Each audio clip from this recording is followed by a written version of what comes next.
So, our new building where I'm sitting today, which is the physical site of the Greenest Church in Iowa, opened in October of 2017.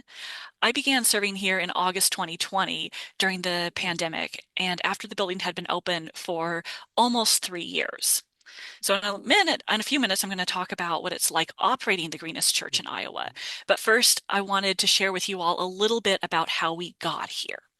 This story is important because, as all of us in congregations know, change doesn't happen quickly. And so I think that's one of the things that we need to be paying attention to as we think about and how we build capacity um, as we work on greening our congregations. So, in fact, our journey with this congregation to this current building took several decades and involved a lot of division, as well as a lot of visioning and joy. So here's a little bit of history for you.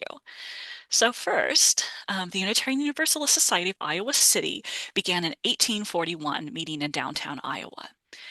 Now, while Unitarians and Universalists didn't officially merge to create our current denomination until 1961, here they merged in the 1870s when the Universalists agreed to provide a building if the Unitarians provided a preacher. And so, in 1908, the congregation moved into a new building in the middle of downtown Iowa City, where the congregation would stay for over a century. Now, by the 1990s, that building, which was almost 100 years old, was becoming clear that it was no longer serving the congregation's needs. The main problems were accessibility, space for large gatherings, the energy use of that old building, and environmental unsustainability. So then, for about 20 years, various groups were formed to try to find solutions, most of them involving remodeling the building. However, each time the emotional attachment that members had to our old building won out and plans were voted down. And so the divisions and frustration with stagnation deepened. So this might sound, fairly familiar to some of you and like a rather ominous beginning for this story. But there's a second piece of this, which is that respect for the interdependent web of life is one of our key principles as Unitarian Universalists. As well, we also hold as some of our key principles justice and transformation, and we are united by covenant. So, in 2008, this congregation's Green Sanctuary team began educating the congregation about the importance of living sustainably, environmental justice, and caring for our planet.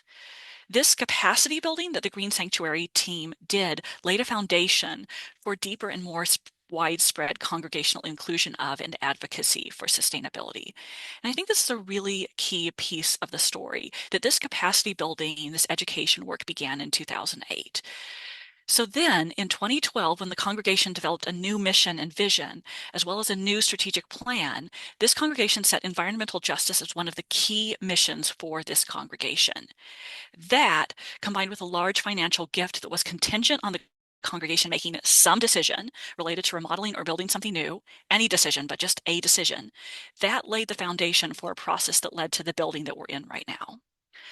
The congregation worked hard on understanding and coming to agreement about their priorities, which did include remaining in downtown Iowa City, having the capacity to meet as a whole congregation at one time, being exceptionally accessible, and being exceptionally green or sustainable.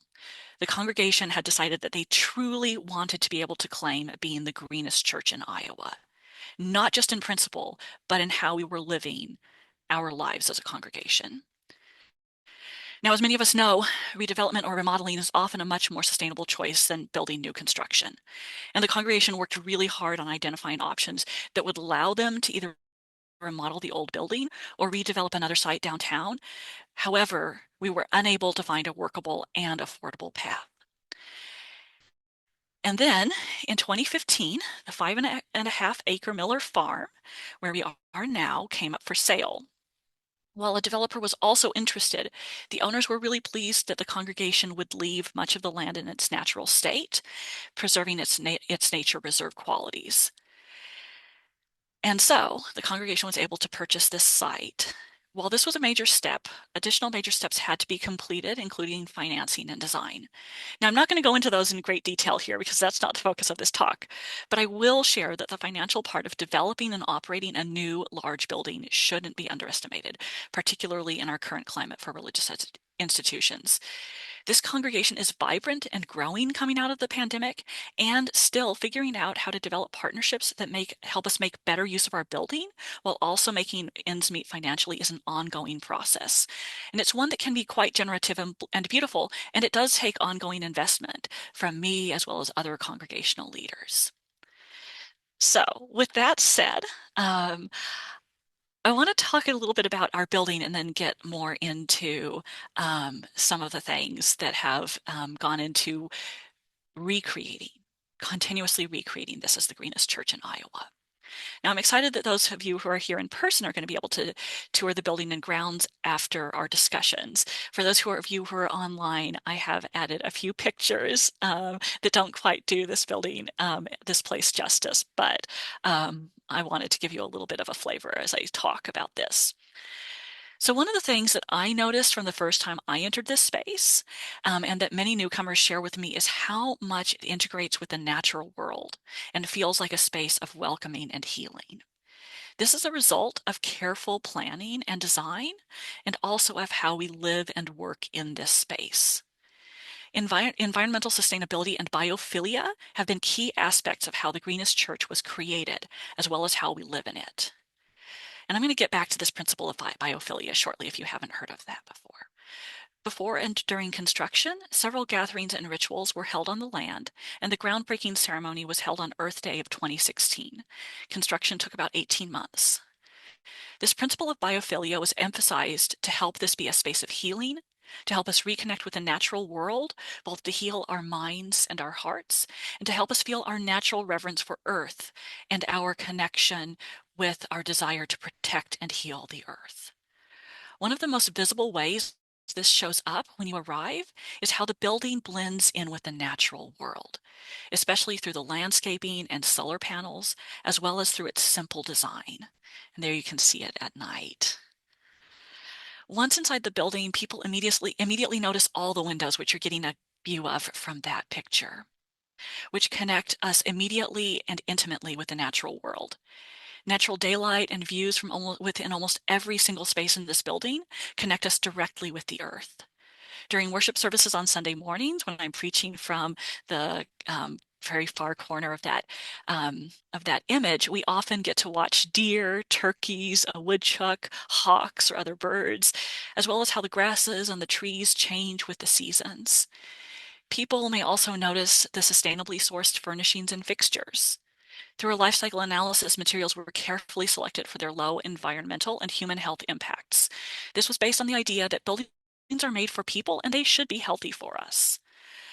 Additional biophilic strategies that were incorporated in the building design included visual connection with nature, dynamic and diffuse light, connection with natural systems, biomorphic patterns and forms through things like the carpet pattern, our use of natural colors, our use of natural materials, and the use of complexity and order through things like the rhythm of our structural bays and our curves. A few other things about this building. All of our energy is produced on site. This is a net zero building, meaning we actually produce more energy than we use in this building. That energy comes from solar panels as well as geothermal. We have 10 heat pumps for heating and cooling, which is supplemented by our solar energy system. We use LED lighting, low water use plumbing, basically things that reduce resource use. This is a single level building for accessibility. We currently have 4 charging stations for electric vehicles in our parking lot. And we limited our parking lot to 75 spaces, and we encourage walking, bicycling, carpooling, or using other parking lots for people who are coming to services, because 75 spaces is a lot more people than we have. We have bioretention cells for stormwater. Those are planted with native grasses, shrubs, and pollinators. We have a nature playscape, which you'll see in a little while. Ren, you're doing great with going through these slides. Uh, so we have a nature, and then outdoors we have a nature playscape. We have a labyrinth for meditation. We have a memorial garden. We have community vegetable gardens, some of which you saw at the very beginning, and we have trails through our 10 acres of woodland property. And we really focus on living with wildlife on the land and creating this as a space that really is restorative. In this picture, you can see our building with all of the different solar panels. You can also see the housing complex that we're right next to. This was taken right after the building was created, so the bioswales haven't really been planted yet in this one, and things have grown up a little bit since then, but it gives you an idea of what it's like here. Um, the indoor spaces here offer amazing opportunities for healing and connection with nature while reducing our environmental impact. And this is especially true because of the biophilic principles used, as well as the attention that we've paid to sustainable operations. And here I want to talk a little bit about how our spaces can be places of healing, beauty, and learning. So one of the plans from the beginning of this building was to intentionally use our outdoor spaces for programming to further our connection with Earth. We knew that while we had created a beautiful building, there's nothing that compares to actually being out in it.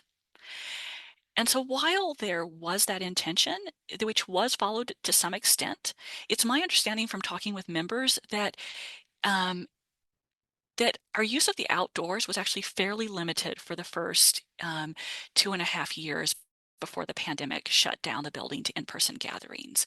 The in-person spaces were so wonderful that it was easy to default to using them.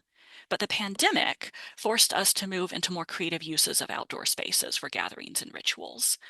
Now, while we've moved back from that somewhat, now that we can also gather indoors, we've learned much more about how we can use our trails for special celebrations and our patios for some worship services, as well as how we can use the landscape for much more extensively for lifespan religious education programming, some of which you're seeing there.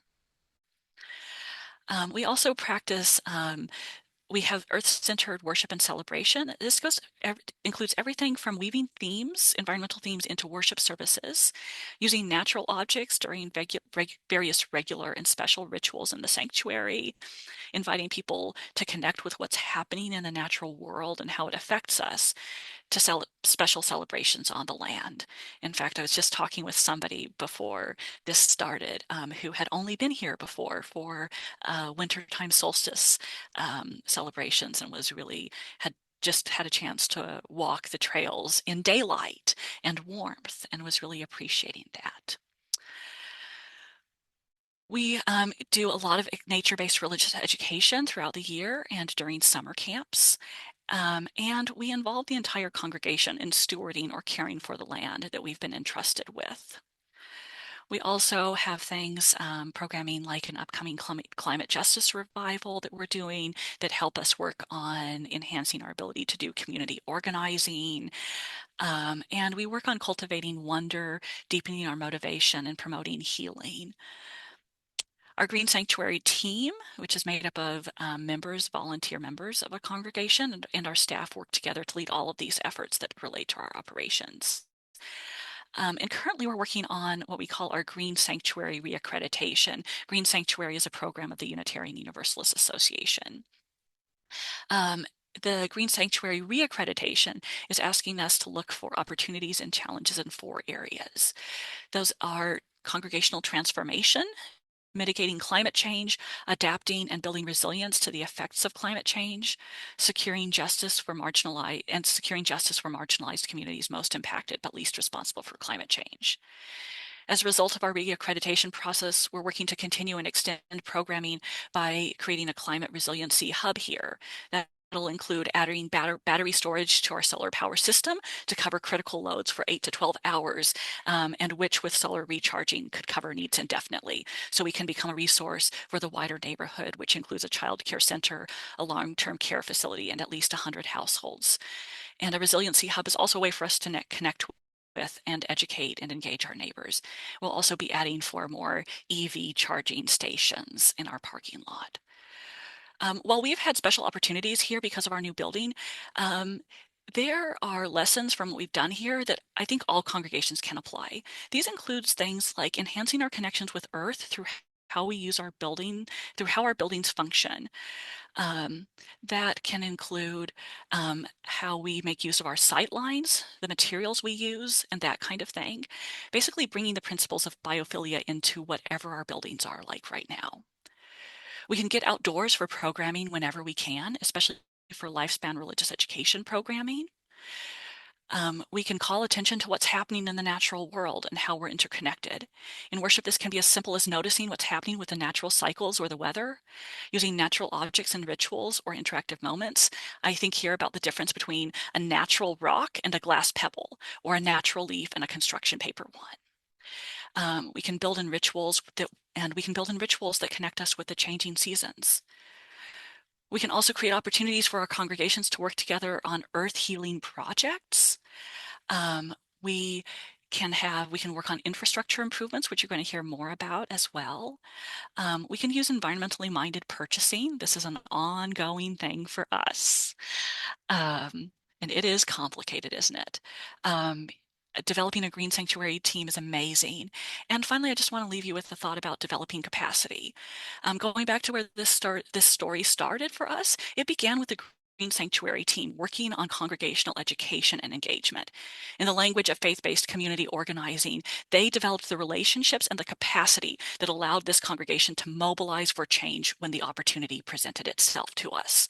And that continues now through things like our climate justice revival, which uses a faith-based community organizing model. So those are just a few thoughts from me about what it's been like to be part of creating and recreating this Greenest Church in Iowa, and more people will take it from there.